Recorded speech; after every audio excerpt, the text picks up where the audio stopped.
What is up, everybody? It's Jared here, Renegade Construction Boy. In this video, we're going to be going through the framing of this wall that you see here. It's a tall wall. It goes from our first floor all the way up to the second floor. You can kind of see the gap there where it's going to live in the bottom left corner. It's about 25 feet to the top, all LVL studs, just 2x6 trimmers with a 2x8 header up top. But yeah, let's get into the building. So I like to draw out complicated walls while I build them. This one was honestly pretty simple. I ended up only drawing an outline and writing a couple measurements on the paper, but it definitely helps to have sort of just a visual reference of how the wall is going to go together. Do 8-inch pitch, 3-inch run, diagonal, 3 and 5/8. Because when our double top plates are at an angle, they're going to be a little taller. So instead of 3 inches, if it was flat, since you're measuring diagonal, it'll be 3 and 5/8. So 3 and 5/8. Are you saying just the plates will be 3 and 5/8? Like the top ones, yep. Okay. So then if we add that and this, we get 5 and an 8. So it's 9 foot 2.5 divided by 2. That's our run. 8-inch pitch for a rise. 3 foot and 13/16. So when it comes to actually building the wall, I just need to get a square line basically. So I'm actually going to use the plywood seam as one of my square lines, and I'm just going to do a big 3, 4, 5 to mark it out. So I marked my 6 foot already. Here's my 8 foot, and then I'm going to go ahead and mark, if I'm doing 6, 8, then 5 would be 10. So I put that on my line, right on my intersection there, and boom, I've got my mark for where I can put a square line, and the plywood seam is straight all the way through the house.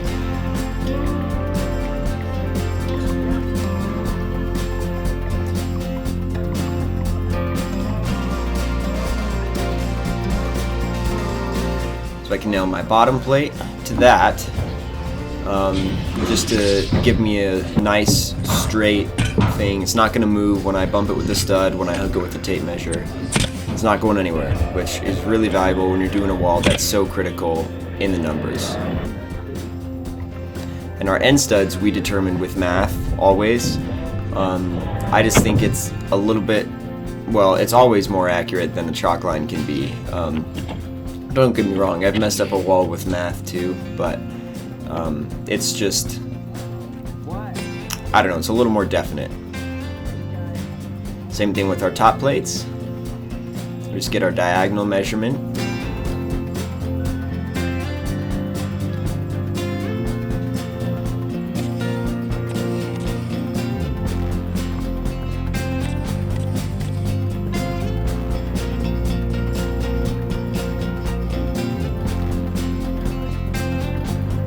Like that. Because that's how layout is going to...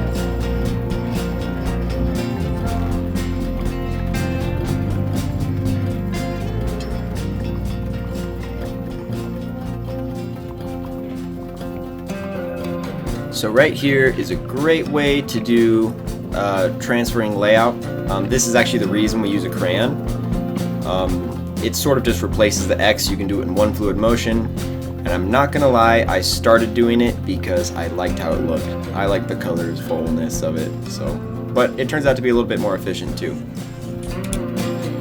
So we have one window up at the top that will carry the roof load and transfer it all the way to the bottom. And then the window loads themselves will just be held in by the actual side nail framing you're seeing right here, and then also shear with plywood going over this as well, which ties it into the rest of the wall.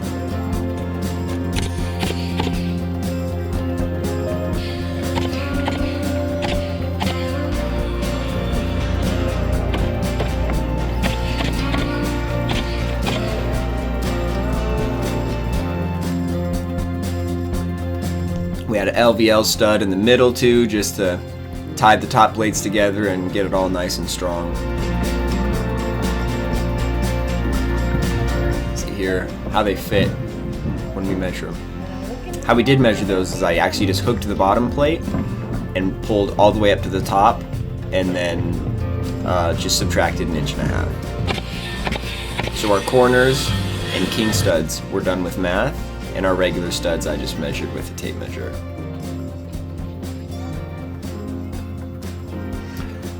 So there's the whole wall finished. You'll notice we have fire blocking. It lined up with the seams of our plywood. They're 10-foot sheets. And then this wall goes all the way to the roof. So we also included angled blocking, which acts as fire blocking at the truss ceiling line. And then last but not least, none of us are hooligans, but we have to get our fair share of graffiti in. So we made this stencil on lunch this same day, actually. Just sort of a rough outline of what the company logo looks like, and we're just going to throw that on our gables. We just thought it was kind of a cool idea. We saw a company do it on Instagram, and like all good framers do, they steal all the good ideas they see on Instagram.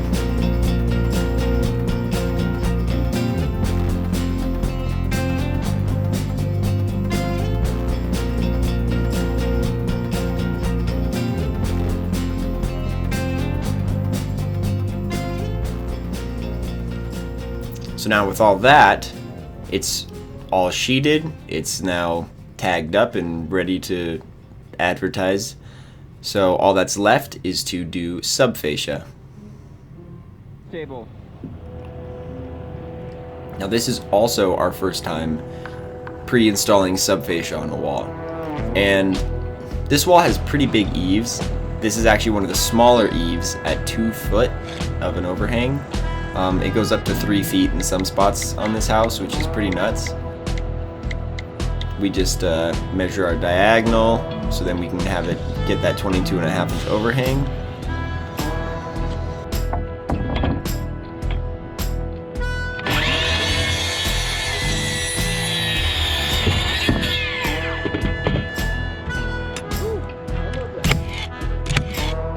Right?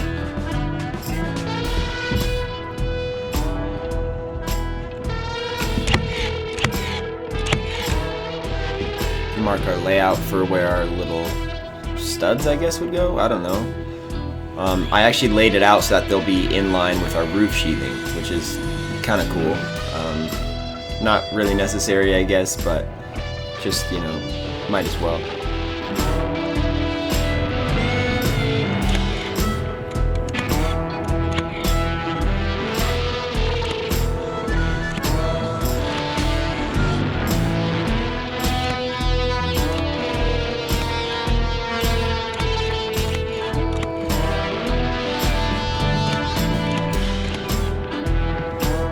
Our top piece, just line it up and transfer the layout from the bottom, quick and easy.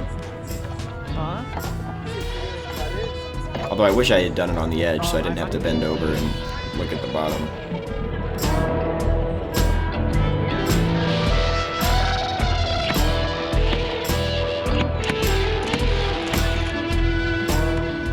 So the reason that top piece on the right runs long is because the wall behind this, which is actually a foot set back, the sub-fascia is on the same line, even though the wall isn't.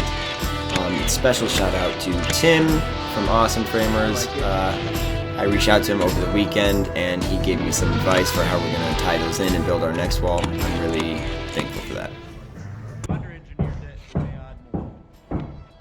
That's funny you mark 45 like that. I do. I don't know why I do. I know that that's easier, and it would actually get me all the way on like my angle. I don't know why I don't. I'm sure it's just force of habit. Because that's literally the only angle you can do that with, you know?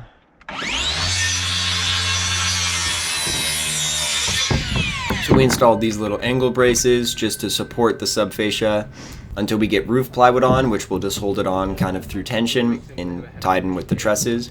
And we'll just leave that until the siders, who aren't us actually, well, there are subs, but they'll come in and remove it when they're running soffit and fascia. So from here on out is actually installing the wall. I don't really have too much to say about it, so I'm actually just gonna kind of let the footage run, let you guys watch it. This driveway was totally, it's super long, super steep, and has a really tight curve in it. So there's no way we could get a crane up here, so we're forced to use the forklift to do this, and we will also be forced to use the forklift with the Freaking trusses, huge. which will be really interesting.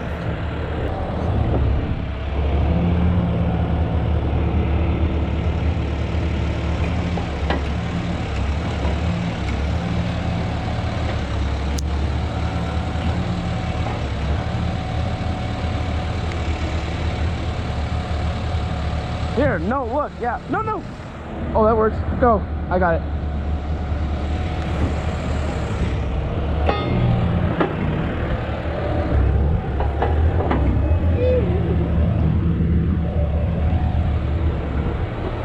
All right, so Landon, I'm gonna lean out, move out, and then lean back in. Okay.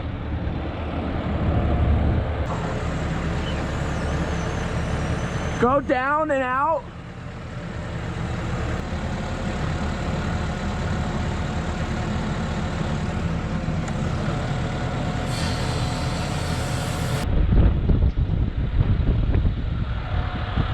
Fish, grab it. Okay.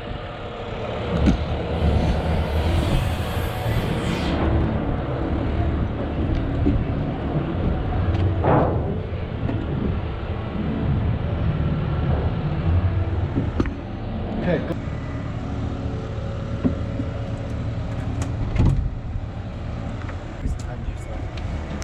I mean, we still might be able to move it enough.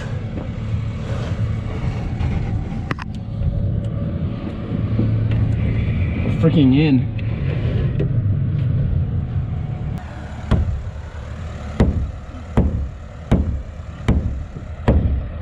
Oh yeah. Here, let me get right here.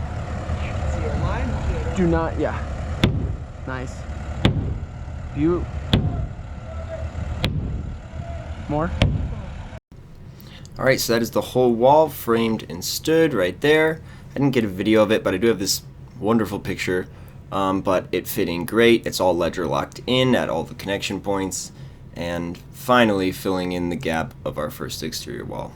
But with that, thanks so much for staying and for watching. Have a good one.